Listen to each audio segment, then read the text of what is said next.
Shalom, jumpa lagi dengan saya yang menerangkan suratan Filipi.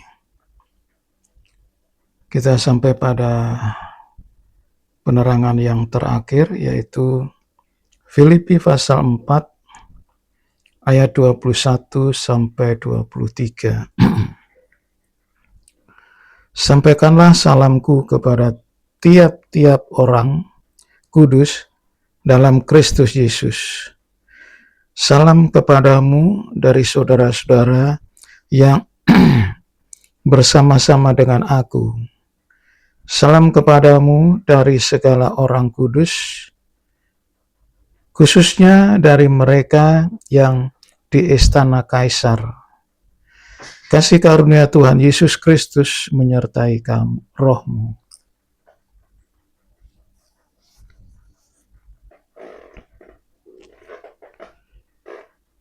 Rasul Paulus menyampaikan salam baik secara pribadi ya maupun orang yang bersama-sama dengan dia, dengan Paulus, menyampaikan salam kepada jemaat Filipi. Ini membuktikan bahwa baik secara pribadi maupun bersama-sama selalu ada komunikasi.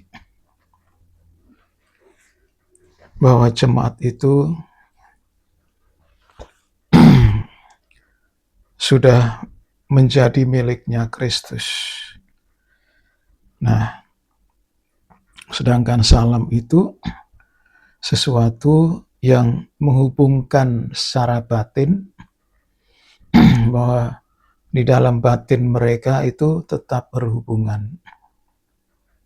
Walaupun jaraknya jauh dan lain sebagainya. Nah, di sini kita mengetahui bahwa demikianlah anggota tubuh Kristus.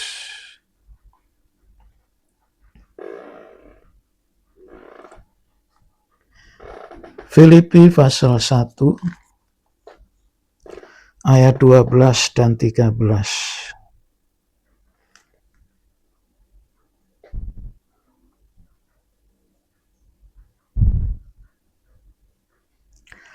Aku menghendaki saudara-saudara supaya kamu tahu bahwa apa yang terjadi atasku ini justru telah menyebabkan kemajuan Injil, sehingga telah jelas bagi seluruh istana dan semua orang lain bahwa aku dipenjarakan karena Kristus.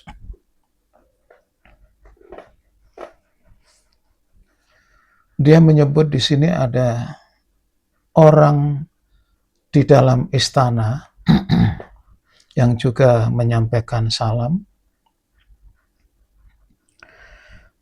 Waktu Paulus memberitakan Injil bersama Silas, maka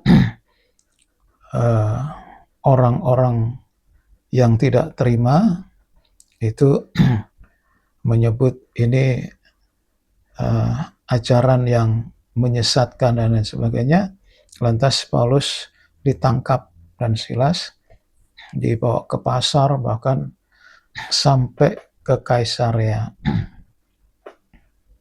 Jadi Filipi itu merupakan kota yang besar juga karena di situ ada istana Kaisar.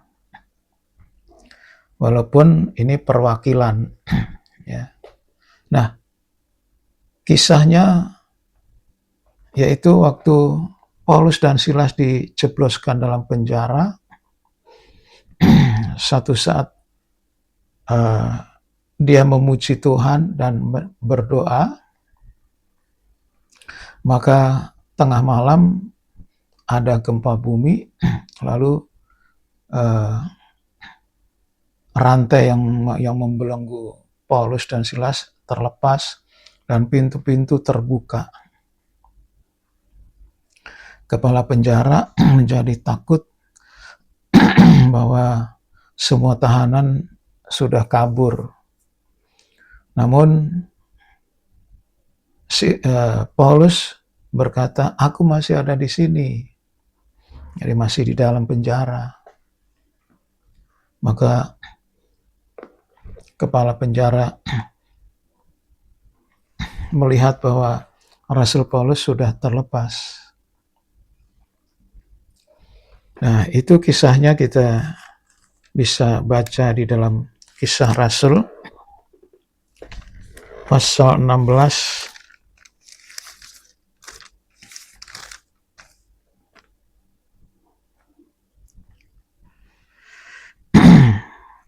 kita membaca ayat 30 dan 31 saja.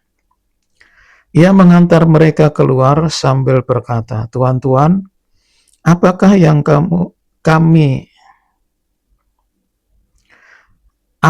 yang harus aku perbuat supaya aku selamat? Jawab mereka, percayalah kepada Tuhan Yesus Kristus, dan engkau akan selamat, engkau dan seisi rumahmu. Ini kata kepala penjara. Jadi apa yang kami harus perbuat? Paulus berkata, percayalah kepada Tuhan Yesus Kristus, maka kamu akan selamat dan isi rumah tanggamu nanti juga akan selamat. Jadi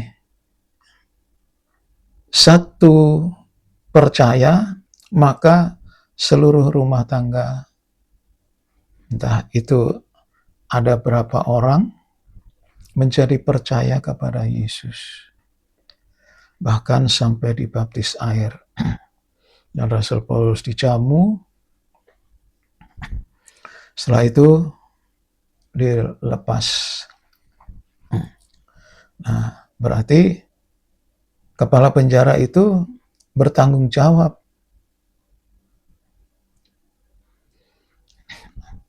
terhadap pejabat-pejabat yang katakanlah di Kaisaria itu.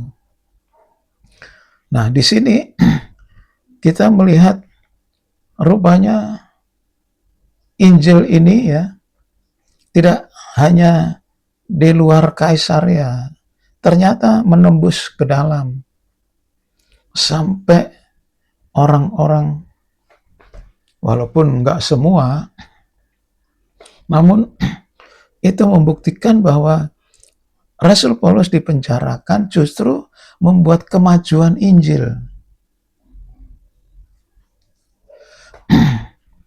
Jadi disinilah secara jasmani Paulus itu menjadi korban, tetapi di luar dugaan Injil itu menyebar sampai masuk istana Kaisar. Nah, ini tidak menutup kemungkinan jika kita diizinkan oleh Tuhan ya, menghadapi seperti yang dihadapi oleh Rasul Paulus, maka justru di sisi lain menyebabkan kemajuan Injil.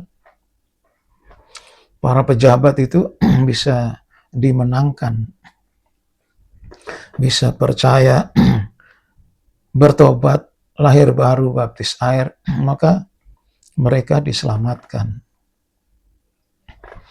Nah, inilah bentuk kemajuan Injil. Jadi tanpa diprediksi lah ya, maka apa yang tidak mungkin itu terjadi, kemungkinan terjadi, walaupun merupakan benteng yang kokoh yang sekarang menunjuk kepada mereka para pejabat itu yang tidak kenal Tuhan, bisa saja terjadi. Mereka diterobos oleh Injil itu. Dan sampai nanti mereka dimenangkan. Nah, jadi suratan Filipi saya akhiri dengan kita mengucap syukur kepada Tuhan. Baru nanti hari Senin kita lanjut pada suratan Kolose. Sekian firman Tuhan. Amin.